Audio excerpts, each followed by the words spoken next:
Welcome back, everybody. Kelly Martin joins us again, back for his second trip. We didn't run you off last time. Kelly is the Executive Director of Pennyroyal Hospice, and welcome. Thank you very much. I know you've got some stuff going on we want to talk about.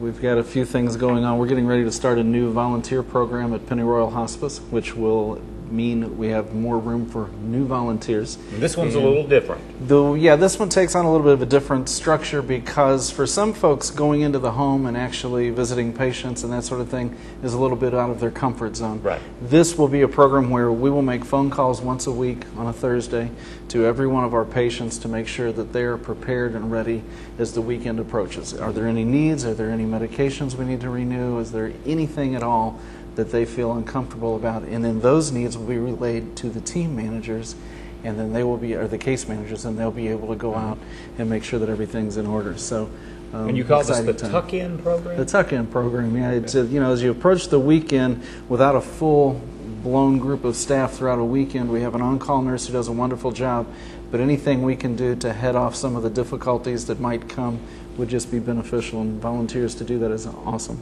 And that's going to kick off in about how long? Probably the early part of September. We're Okay. going to kind of wait till people get back in school and get the kids going again, so it frees up some time. But people could go ahead and approach Absolutely, you now. Absolutely. They could call the office and talk to Paulette, and she would put them in the program or get them trained for the program. Now, Barb is normally here, and Barb's not here. She sent the boss today, which is Barb's got some power, but she can say, I'm gone.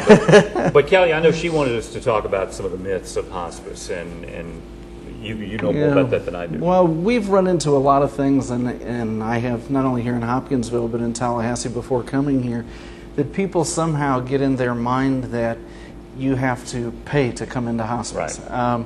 We were in a situation the other day where I believe it was Barb who had gone out and spoken to a group, had found out that somebody in that group or a group of people had thought that you had to put $5,000 down in order to get hospice coverage. Okay. And those are just scary things. You know, we're here. And not true then. And not true, right. Not at all. And we're here to help folks. It's a Medicare benefit, or private insurance will pay. But if they have any questions or concerns at all they have to do is ask, and we have the appropriate staff who can walk them right through the process and get their hospice coverage and hospice benefits started. So we kind of want to dispel those. Other myths that go around is that, you know, hospice is all about dying and death. While we do set the stage and prepare folks for death, we have many folks who graduate from hospice, and for us that's a great thing. Someone comes into hospice program and their symptoms are out of control and they're just kind of in a mess at that particular point in time, but with the day-to-day care of hospice, they're able to get life back on track with regular regimen of medications, and then they're able to graduate and go back and enjoy life again. So we just kind of want to put those things to rest that are out there that people sometimes believe. One other thing, too, that I'll throw in, we've talked about many times, is you have to be recommended, but that's not a big mysterious thing. It can be done very easily. Yeah, any physician can send a referral into hospice. I mean, it requires a diagnosis that would have a 6-month prognosis, a 6-month lifespan attached to it, if the disease continues in the way that it would be normal. So from that standpoint, then we can take the people on, and like I said, if there's a great rebound or something happens that we feel like that they're doing well enough without us, we back off and we let them go live their life. Our goal is to allow people to live whatever amount of days they have to the very fullest that they possibly can. And for some of our folks, that's meant going out fishing.